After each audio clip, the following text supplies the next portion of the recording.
peut-être qu'on peut revenir juste peut-être aux prémices de tout ça, à l'origine de ce travail. Comment vous êtes arrivé, alors que vous êtes une jeune philosophe, à précisément vous intéresser à ces questions-là? Qu'est-ce qui a surgi dans votre parcours? Parce que 68 puis le MLF coïncide avec mes études. Donc avec MLF, donc au Mouvement de Libération des Femmes, qui est créé juste au début des années 70, dans lequel vous vous retrouvez, vous ma première manif, c'est novembre 71, la fameuse manif pour l'avortement, une donation de République à Nation. Vous y êtes? Oui, j'y suis. D'accord.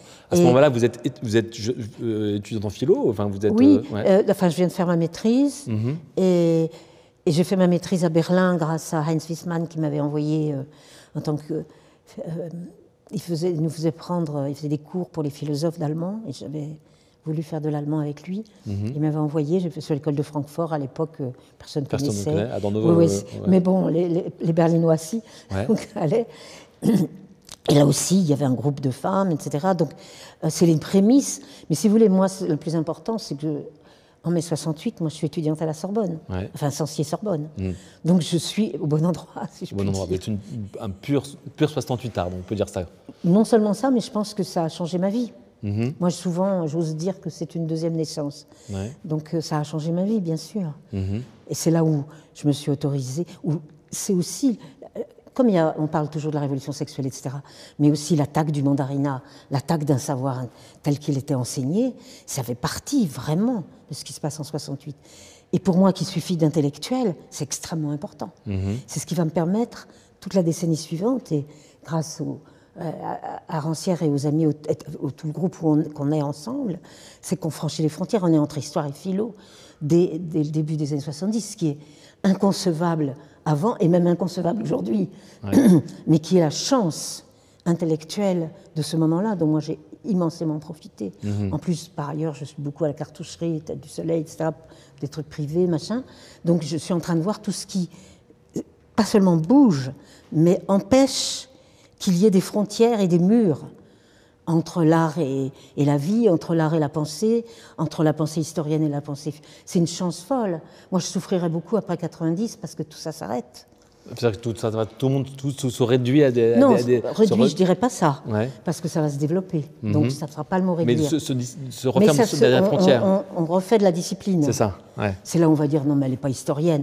Ou bien, elle est historienne, donc elle n'est pas philosophe. Donc, alors qu'avant les années 90, vous direz que c'est plus ouvert de ce point de vue-là? C'est-à-dire que les gens qui, comme moi, circulent, on ne les trouve pas anormaux. On ne les trouve pas inclassables. Ils sont singuliers, mais ils sont là. Et après, il va falloir... Mais c'est normal, enfin normal, le mot, je n'aime pas ce mot-là, mais je veux dire, il faut légitimer, et les études de genre vont se développer énormément, mais je vous ai repris quand vous avez dit pionnière, j'ai dit défricheuse, je préfère, parce que c'est simplement... j'essaye de tracer un chemin, comme on peut le faire dans les sous-bois d'une forêt. Donc voilà, c'est plutôt ça. Et en même temps, on n'y pense pas comme un problème, puisque les frontières ne sont pas vraiment...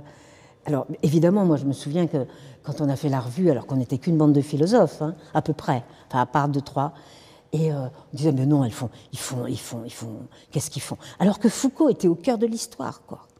Alors vous, pour revenir à votre début de philosophe, vous êtes une philosophe, qu'est-ce qui vous mobilise dans la philosophie? L'histoire des sciences, parce que c'est ça qui domine dans le post-althussérisme, avec le post-althussérisme, qui commence. Et c'est enfin, la fin de l'althussérisme. Et il y a l'histoire, c'est Canguilhem. Moi, j'ai eu droit aux dernières années de cours de Canguilhem.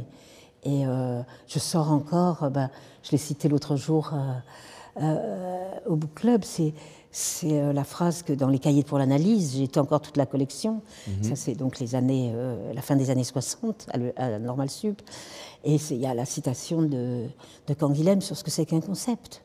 Et moi, Canguilhem... Ah ben non, mais Canguilhem... C'est-à-dire que je ne sais pas encore que je vais travailler sur la pensée féministe. À ce moment-là, mais non. Je sais que j'ai besoin des mots pour penser.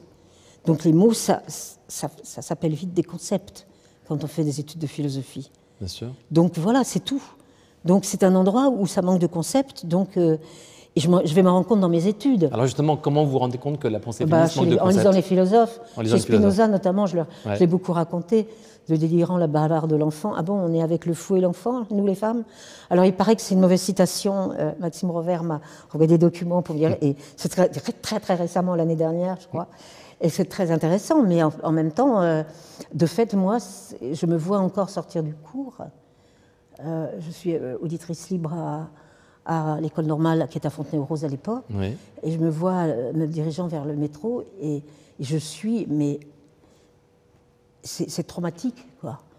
La prise de conscience. Le délirant, la bavarde de l'enfant, ça veut dire, ah bon, si je ne suis pas un être de raison, qu'est-ce que je fais en études de philosophie? Ah oui, c'est d'une violence folle. J'ai mis longtemps à... Donc j'ai voulu continuer parce que, disons, mon énergie, elle a emporté toujours sur les obstacles.